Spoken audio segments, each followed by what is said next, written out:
Hello people, this is Sonali, the Melodramatic Bookworm. If you've been here before, welcome back, and if you're new to my channel, welcome to the Melodramatic Bookworm family.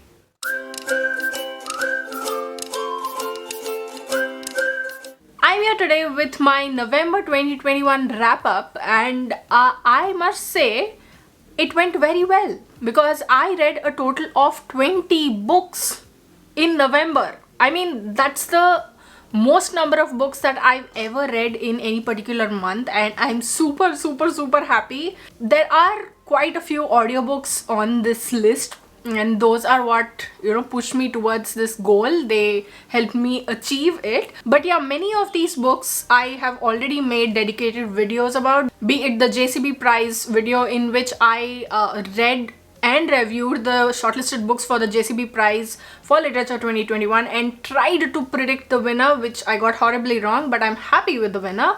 And then there was a reading vlog in which I listened to an audiobook on Storytel, and then there were 4 other audiobooks that I listened to for another recommendation video, which is also live now. So for all these books I won't be going into much detail. I'll just put it in short before I ramble on even more. Let's just get on with this video and let me share with you my thoughts on all the books that I read or listened to in November 2021. First up is a book that I really enjoyed and which was shortlisted for the JCB Prize 2021, and that is Name Place Animal Thing by Dariba Lindem. This is the coming of age story of a Khasi girl from Shillong in Meghalaya, and about how external factors, the people around her as well as the political situation during her growing up years have an impact on how she sees the world, and as she grows up, how those particular impacts are shown in her life. And I think I also remember the author saying in an Instagram live show that there are semi-autobiographical tones to this book, but the whole book is so well written. It's easy to read, but what it talks about is very impactful, deep and impactful. I really enjoyed this one, and I've obviously spoken about it in detail in the JCB Prize video, so please go check that out. The link will be in the description box below. I gave Name Place Animal Thing 4.25 out of 5 stars. Next up is a book that has deeply impacted me, and it has pushed me to learning more about my own country's history. I mean, I was on that path, which is what led me to this book in the first place. But the book I'm talking about is Remnants of a Separation by Aanchal Malhotra. This was a subscriber pick for the month of September, but I only got around to finishing it in November, so I'm considering it as a November read.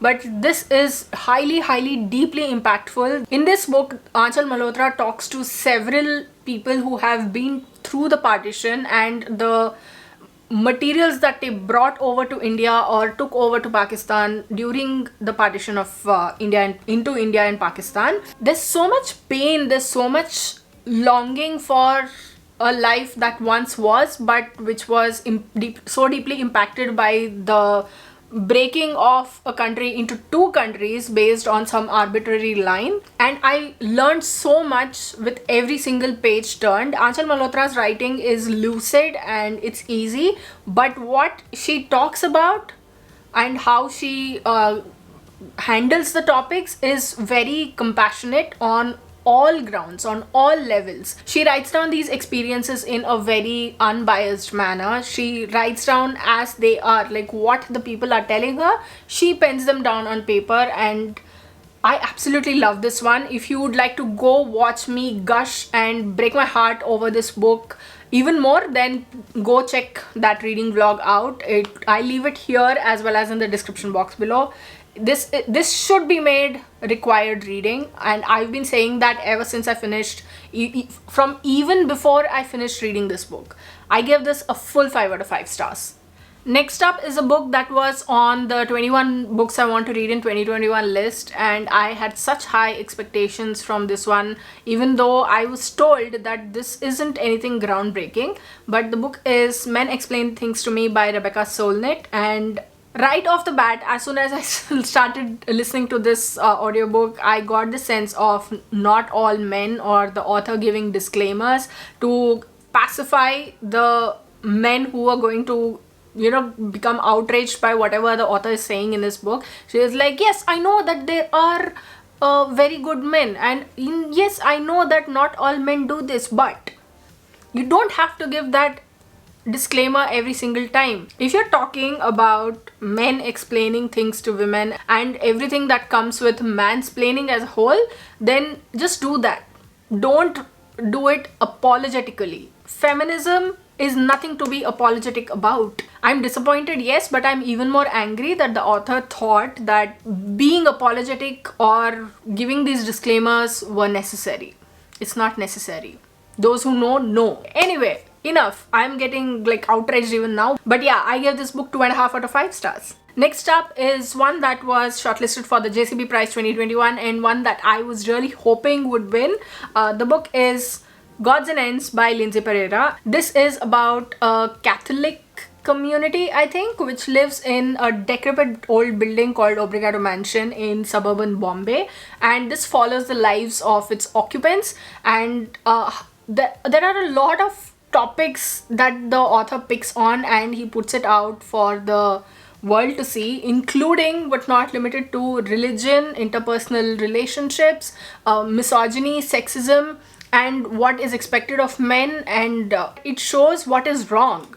It narrates everything, but it shows what is wrong. And it also talks about how religion as a whole can be very hypocritical, and while talking about one religion, you can see that you can adapt these observations to any religion and it will totally make sense. I really wanted this book to win, but that's okay. I'm just glad I read this cracker of a book, and thank you to my subscriber Neetu, who, you know, pushed for me to read this book. I gave this book 4.5 out of 5 stars. Next up is another JCB Prize shortlist, and that is The Plague Upon Us by Shabir Ahmad Mir. And this is the story of Obaid, who is Kashmiri, and he is a young man who is trying to live his life, but then he sees insurgency and violence erupt around him, and how he is pulled into this whole web forms his part of the story. But there are also other perspectives that we go through, and the same events that are happening that happen in the first part, they are also shown from different perspectives in the other parts, of in the perspectives of some other characters. And it was a good one because you get to see how different perspectives shape different people. But I also thought that it sort of got repetitive. When you see things from a different perspective, you always have something different. It was there in this, but more often than not in this book it got a little repetitive. There was nothing of value being added to it. But then again, this is an important story and I feel like you must read it, and I've spoken about this in detail in my JCB Prize video, so go check that out. The link is in the description box below, as already mentioned before. I gave this book 3.75 out of 5 stars. Next up is another JCB Prize shortlisted book, and that is Anticlock by Vijay James, written originally in Malayalam and translated into English by Ministry S, and this was a DNF. This is the story of a coffin maker, Henry, who has an enmity with a Satan Lopo, and he has created a coffin for his enemy, and it's sitting in his coffin shop waiting for the time when Henry can take revenge. To do this, he approaches a clockmaker who has created an anti-clock which can help him travel back in time and take the needed revenge. I did not like the storytelling in this. I just did not like it. I'm very sorry to say this, but the translation seemed very pretentious. Every second or third paragraph is punctuated with preachy sentences, which is really not needed in that case, and it just keeps going in a loop, and you're just wondering when are they going to get to the point. The answer is never, and which is why I DNF'd it. I couldn't get on with the story. I just thought that why should I bother myself with all of this, and I DNF'd it. Next up is a book that I listened to the audiobook for on Storytel, and I absolutely enjoyed. The narrator made it even better for me, and the book is Before the Coffee Gets Cold by Toshikazu Kawaguchi, written originally in Japanese, translated into English by Jeffrey Trosselot, and narrated by Arena E. And this is the story of a cafe called Funicula Funiculi, if I'm not mistaken. And in this cafe, you can travel back in time, but there are certain rules. You cannot leave the cafe, and you can meet only the people who are there in the cafe, and you have to get back before your coffee gets cold. And how 4 people embark on this particular journey forms this entire story, and it's so heartwarming. When it started off, the rules were repeated so many times that I was like, why are you doing this? Like, you don't need to repeat it this many times. But when it does get to the point, it does it so wonderfully, and it's so beautiful in its simplicity. And the audiobook, the narrator Arina E, she does such a fantastic job with her inflections, with the emotions that she brings, and every single dialogue, you are in its grip. If you go watch that reading vlog, which I'll leave the link to here as well as in the description box below, you'll see how much I've gushed over it throughout that reading vlog. I'm just mesmerized by it. Because of that, I went and bought the second book in this, the sequel to this book as well, and I'm super excited to start reading it. I'm just in awe, and I'm smitten. I gave Before the Coffee Gets Cold 4.5 out of 5 stars.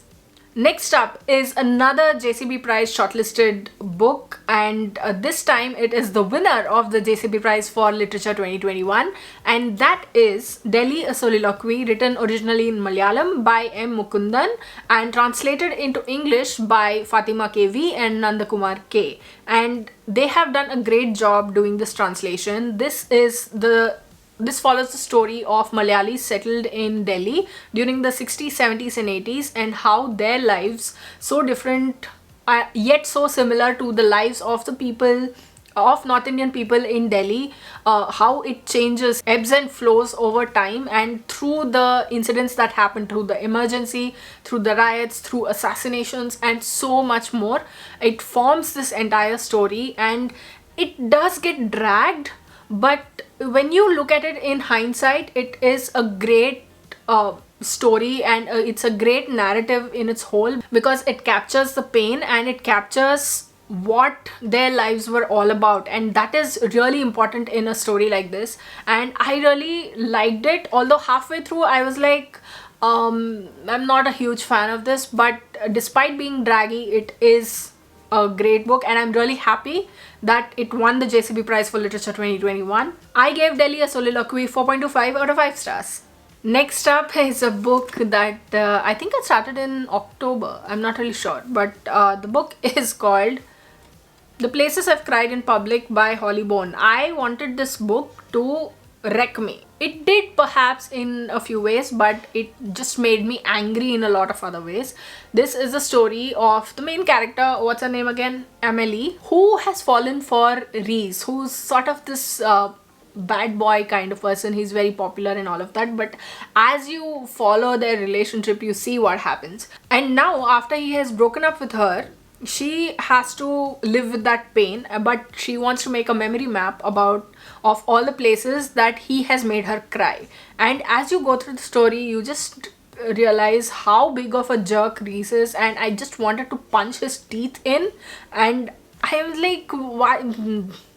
Red flags, so many red flags. But I think that it's a reflection of life, because many people who are in such situations can't see it because the other person is such a clever manipulator. I mean, yeah, I could say that was portrayed very well, but it dragged to no end, and that ending just makes me so angry. It shows that if you find peace, that's enough. The perpetrator, whatever happens to him, that's got nothing to do with you. You find peace, that's enough. Maybe that could be true, but me personally, I felt like I needed to see something happen, but that didn't happen. And I'm like, oh, I give this book 3.5 out of 5 stars. Next up is the Bookbound Club pick for the month of October, and that is Project Hail Mary by Andy Weir. And we had an amazing discussion about this book, and it was really fun. We delved into the depths of what this book is all about. This was held on Meera Nair's channel, and if you'd like to go check that out, link here as well as in the description box below. This is the story of Ryland Grace, who wakes up in a spaceship, and alongside two dead colleagues, and now he has to figure out what he is doing there. And in, you know, short bursts of broken memory, he realizes and he pieces together the reason why he's there and everything that has happened, leading to his being in that spaceship and his having that the mission that he is on. And he realizes that there's so much to do. He has to save humanity, and he has to probably join hands with someone he never thought he would. It's like amazing. Like, I genuinely enjoyed reading this book. I read this while listening to the audiobook, and that made it even better. I must say that the physics just went right over my head, but I became adept at ignoring those, because even if you do ignore those, you will still enjoy the story. You will still get what Ryland Grace is trying to do, or anybody in the story is trying to do. And I really enjoyed it. It's a great one, and this pushes me to go and read Andy Weir's backlist. And yeah, that is what I thought of Project Hail Mary. It was fun. It was great entertainment, and it was humorous, funny, witty, and a great science fiction all in all. I gave Project Hail Mary 4 out of 5 stars. Next up is a book that I picked only because I was such a huge fanatic of the original series at one time. I still think they are not bad, but reading Midnight Sun by Stephanie Meyer from Edward's perspective made me think that it's so creepy in so many ways. I know the creepy factor was there in that also, because yeah, Edward just sitting in Bella's room without her knowing and watching her sleep is very creepy to no end. But this was even creepier because you are reading every single one of his thoughts, and every single one of his thoughts is dragged like this. I don't know. I don't know why I was going into this with too many expectations, but I did, and I was disappointed. At one point I was like, do I remember correctly? Was this series, or was Stephanie Meyer's writing really this dragged and really this angsty? This one is so much more angstier than what Twilight is about. I feel like this is because it's about Edward. It's from Edward's perspective, and Edward is known to be kind of like that. Bella can get sassy. Edward, not so much. I gave this book 2.75 out of 5 stars. See, I still gave it 2.75. Next up is one of my most anticipated reads of 2021, and I was a tad bit disappointed by this book, honestly. The book is Concrete Rose by Angie Thomas. This is a sort of prequel to The Hate You Give, because the main character in this book is Maverick Carter, who is Star Carter's dad, Star from The Hate You Give, her dad.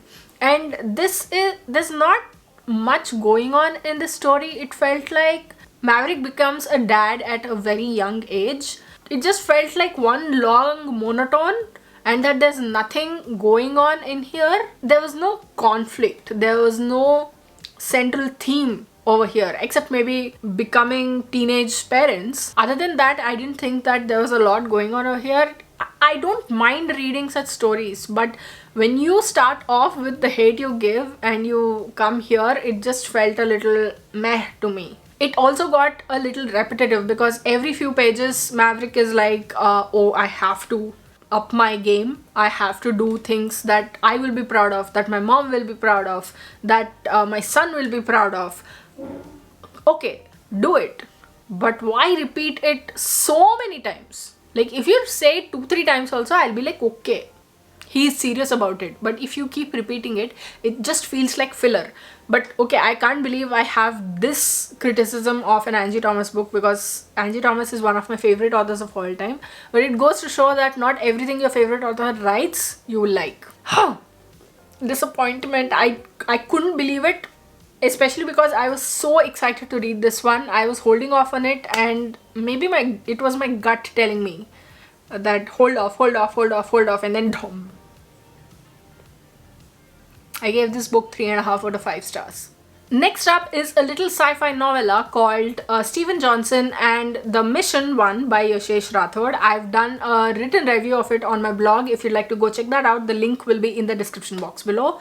I liked this book. This is the story of Steven Johnson, who ends up on a different planet altogether. But now on Earth, people are disappearing, and he's on this different planet. He has to make money in order to buy a spaceship and then go to his home planet. And he, with his military background and training and everything, he starts to work for a house. There are about 10 or 12 houses, I don't remember the number, but he starts to work for a house, works for them, starts making money, and he goes on these missions, extreme missions, where he is super qualified for, and he shows why he is super qualified for those. And then, will he actually make enough money, and will he be able to get off this planet and go back to Earth and find his missing father? Forms this entire story, and I enjoyed this because it was so fast paced, and it's a short book as well. It's like very snap snap snap. Every 2 pages you're going on a different mission, and it's very fast, and I liked that. But I have a complaint with the writing, in that it is too descriptive in a way that I cannot justify it or defend it. It can become a little childish at times, but other than that, it was good, fast-paced, and I always say that Yashesh Rathod has good ideas. It's just the execution that goes bad. I gave Steven Johnson and the Mission 1 2.5 out of 5 stars. Next up is a book that I added to what feels like a million TBRs, and I said I would read it and never got around to reading it, but I did in November, and that is Make Time: How to Focus on What Matters Every Day by Jake Knapp and John Zeratsky. And this is a book that I really like. These two authors have very simple ideas about how to make things work. For example, put your phones aside and then start working on it, because you will not have that urge to keep checking your email or social media or anything of that sort, because once your mind is diverted from the task at hand, it takes time to get back to what is actually going on.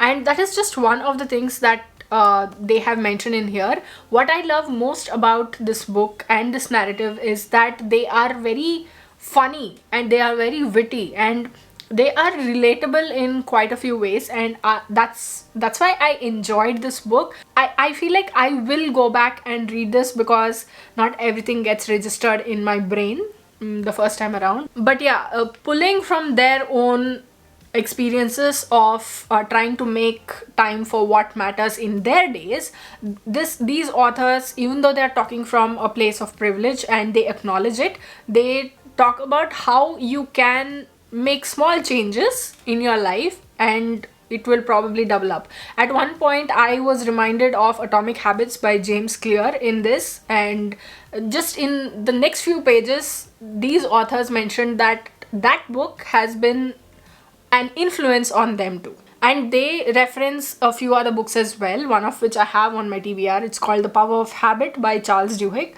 I feel like these three books, Atomic Habits, Make Time, and The Power of Habit, will be the three books that I will read over and over again, so that I can make my own life easier. I gave Make Time 4.25 out of 5 stars. I just realized that I forgot to mention another book in my list, which brings my tally to 21 books. So I read a total of 21 books in November 2021. Yes! Next up is Vultures of Paradise by Atulya Mishra, and this is a story of multiple people who are trying to find their way in life and who are trying to do things that are their calling, that are in line with their calling, and how the daughter of one of these men, she embarks on this whole environmental journey to make the environment better. And I really liked how this book is written without being too preachy. This particular book, Vultures of Paradise, it shows how important it is to be environmentally aware and to know what effects your own actions are having on the environment. And as the CEO of huge companies, you need to be even more aware and even more proactive in bringing certain things to life and fruition as well. It does get a little cramped with too many characters, and sometimes it feels like just starting another character's thread just to keep it going. it doesn't make sense. Plus, even though all the details that are mentioned are needed, it feels like it's too info dumpy. There are too many details and it gets too scientific. It's not preachy, but it gets scientific, and a lot of business jargon and scientific jargon is also used in here, which is a little jarring on our minds. But other than that, it's a good one, and I would definitely recommend for you to try it out. It's going to be a huge plus if you do end up liking it. I gave this book 3.75 out of 5 stars. Next up is an audiobook that I listened to on Storytel India, and that is I came upon Lighthouse by Shantanu Naidu, and I've spoken about this book or this audiobook in detail in a recommendation video that I made last month, and if you'd like to go check that video out, link here as well as in the description box below. This is Shantanu Naidu's memoir, and he talks about how meeting Ratan Tata through his motor cause of saving dogs by having them on leashes that glow in the dark will save motorists as well as the dogs, and how meeting Ratan Tata through this has changed his life and has inspired him. And it's a very fun, inspiring read, and I really enjoyed listening to this because it not just talks about his relationship with Ratan Tata but also of Shantanu Naidu's own life as a separate entity as well, because that's very important. Acknowledging the individuality in all of this is very, very important. And I had fun. I had fun listening to this, and I was engrossed in it. I would listen to this when I was exercising. I would listen to this when I was making coffee, as the whole shindig. And I would definitely recommend this to you. Please go listen to it. It's great. It's available on Storytel, and I gave this 4 stars out of 5. Next is a book that I was super, super, super excited to read because the movie for this released, but also because it's written by one of my favorite authors of all time, and the book is called A Boy Called Christmas, and it's written by Matt Haig. And this is the story of Father Christmas as a boy, and how Nicholas, which is Father Christmas's name when he was a boy, when his father goes off looking for Elfhelm, which is supposed to be this whole mythical land of elves, on the king's orders, he goes off on this journey. He goes looking for his father, and in that whole quest, what happens? Does he find the elves, and does he find reality, and does he find what is good and what is bad, and how he finds a way around all of this? It forms this whole story. I feel like that was so incongruous, that whole sentence, but this is so much fun to read. It also made me sad in some places, so you've got to be really prepared for that. But a children's book like this is going to be really motivating as well. And this book was inspired by Matt Haig's son asking him about Father Christmas as a boy. So that was what gave him this idea, and he wrote it. And what a book it has turned out to be. I really enjoyed it. Quick read this is. Children's book, it's obviously going to be a quick read. We've also watched this movie, and as is tradition, I don't know if you can call it tradition, I ended up liking the book more. I mean, the movie is good, but I thought the main character was a little bit too stoic for my liking. But other than that, this story is beautiful. I really loved it. Matt Haig, what else did I expect? I gave this book 4.25 out of 5 stars. Next up is a memoir called Invictus, The Jungle That Made Me by Nidhi Sharma. Nidhi Sharma and 5 other kids, army kids, they got lost in a jungle when they were kids. When Nidhi was a teenager. She was the oldest of the lot, and she led them on a sort of jungle expedition of sorts, which quickly became very, very dangerous for them as kids. But they survived, and how they survived and what the jungle had in store for them and how they overcame all of that forms this whole book. And I liked it, but I did feel like it was very jarring. It got preachy at times, and it sort of didn't fit well. The writing style and what was happening over there didn't fit that well, and at every single turn of the chapter. It's like the jungle had something else in store for us. The jungle was trying to let us know who's boss. Turn the page and nothing is there. I mean, I know it's their own experiences, but why build it up like that? Like, talk about your courage. Talk about how the 6 of you got through all of this. Don't make it into a suspense thriller. And that was why I'm not a huge fan of this book, although I do admire Nidhi Sharma and the other kids for getting through all of this. It could have been written in a much better manner. I gave this book 3 stars. So it's for the story, not the way the story has been told. Next up are 3 audiobooks that I listened to on Storytel India, and I spoke about them in a recent recommendations video. If you'd like to go check that out, link is already in the description box below. The first of this lot is Ghosts in the Backyard by Alisha Preeti Kirpalani, and this is the real life story of the Ramsays, who are supposed to be India's foremost movie creators of horror. Like, they brought horror to the masses. These are real life stories, and their experiences with the supernatural, with ghosts, with everything that comes through like this, it was very creepy to read, which is why I made sure that I listened to this audiobook only when people were around or during the day. Because no, I don't want to take any risks, please. Just because I'm listening to real life experiences doesn't mean I want them to happen to me.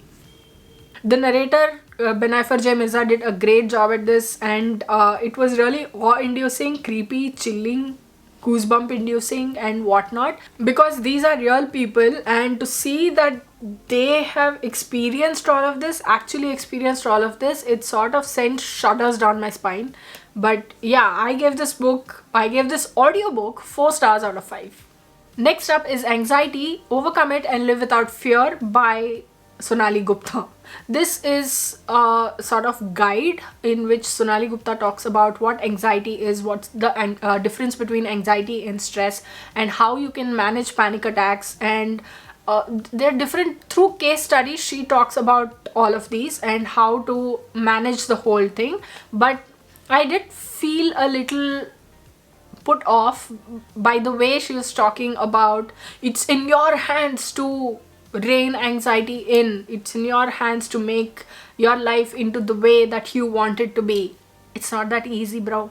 And overall, what I feel about this book is that you can pick and choose from the lessons or the tips and tricks that the author is giving you. You don't have to use the whole thing, but if something works for you, you can always pick and choose from it. And that is, I think, one of the foremost things that you should look for in a self-help book like this, because that's important. What works for you won't work for anybody else, and what works for another person might not work for you. So that's very important when you go into this book. I gave this book 3.5 out of 5 stars.